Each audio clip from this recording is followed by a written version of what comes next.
दोस्तों, हमारे YouTube channel प्राचीन विद्या में आप लोगों का स्वागत है। दोस्तों, आज एक कसाई और भगवान की कहानी सुनाने जा रहे हैं। दोस्तों, एक रामू नाम कसाई था। वह बहुत ही ईमानदार था।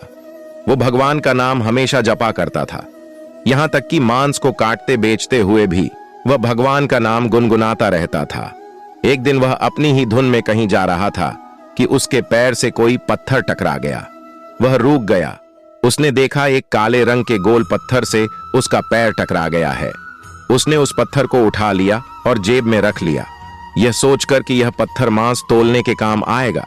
वापस आकर उसने वह पत्थर मांस के वजन को तोलने के काम में लगा दिया। कुछ ही दिनों में उसने समझ गया कि यह पत्थर कोई साधारण पत्थर नहीं है। जितना वजन उसको तोलना होता, पत्थर उतने वजन का हो जाता है।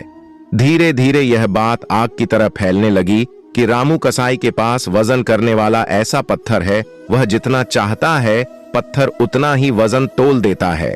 किसी को 1 किलो मांस देना होता तो तराजू में उस पत्थर को एक तरफ डालने पर दूसरी ओर 1 किलो का मांस ही तौलता है। अगर किसी को 2 किलो चाहिए तो वह पत्थर 2 किलो के भार जितना भारी हो जाता। धीरे धीरे यह बात बहुत तेजी से फैल गई। इस चमत्कार के कारण उसके यहाँ लोगों की भीड़ जुटने लगी।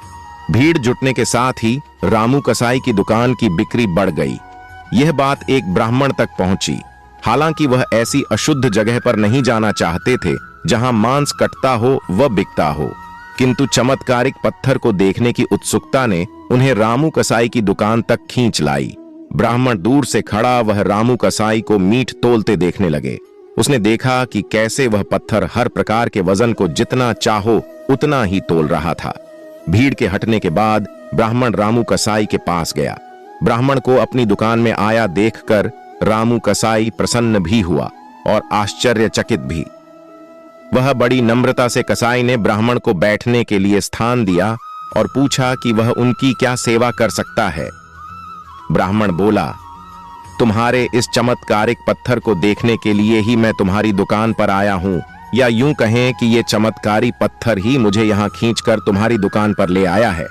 बातों ही बातों में ब्राह्मण ने रामू कसाई को बताया कि जिसे वह पत्थर समझकर वो मांस तोल रहा है, वास्तव में वो शालिग्राम भगवान हैं, जो कि भगवान का स्वरूप है। शालिग्राम जी को इस तरह मांस के बीच में रखना व उनसे मांस तोलना बहुत बड़ा पाप है। रामू कसाई बड़ी ही सज्जन प्रकृति का भक्त था। ब्राह्मण की बात सुनकर उसे लगा कि अनजाने में मैं तो बहुत पाप कर रहा हूं। फिर कसाई ने वह शालिग्राम पत्थर उन ब्राह्मण को दे दिया और कहा कि आप तो ब्राह्मण हैं, आप ही इनकी सेवा करके इन्हें प्रसन्न करें। मेरे योग्य कुछ सेवा हो तो मुझे अवश्य बताएगा। ब्राह्मण शालिग्राम शिला को बहुत सम्मान के साथ घर ले आए। घर आकर उन्होंने श्री शालिग्राम को स्नान करवाया, पंचामृत से अभिषेक किया व पूजा अर्चना आरंभ कर दी और उस शालिग्राम पत्थर की रोजाना पूजा करने लगे।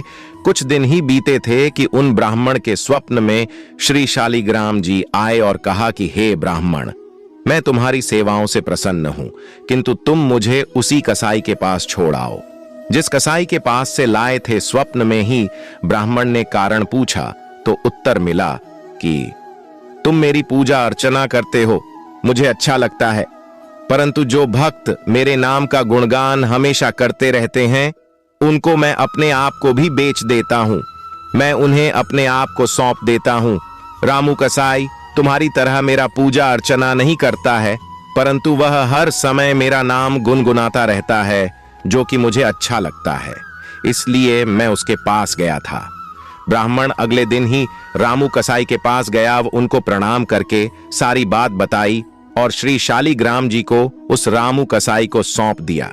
ब्राह्मण की बात सुनकर रामू कसाई की आंखों में आंसू आ गए। मन ही मन उन्होंने मांस बेचने खरीदने के कार्य को छोड़ देने की सोची और निश्चय किया कि यदि मेरे ठाकुर जी को कीर्तन पसंद है तो मैं अधिक से अधिक समय भगवान के नाम का कीर्तन ही करूंगा। और उस दिन से रामू कसाई ने मीट बेचना छोड़ दिया और भगवान के भजन कीर्तन करने लगा। दोस्तों, इस कहानी से हमें सीख मिलती है कि जो भी भक्त भगवान का सच्चे मन से भजन कीर्तन करता है, भगवान उसके अधीन हो जाते हैं। इसलिए हमेशा भगवान का नाम जरूर लेना चाहिए। दोस्तों, उम्मीद करते हैं यह कहानी आपको जरूर पसंद आई होगी, तो कृपया वीडियो को लाइक, चैनल को सब्सक्राइब और शेयर जरूर करें।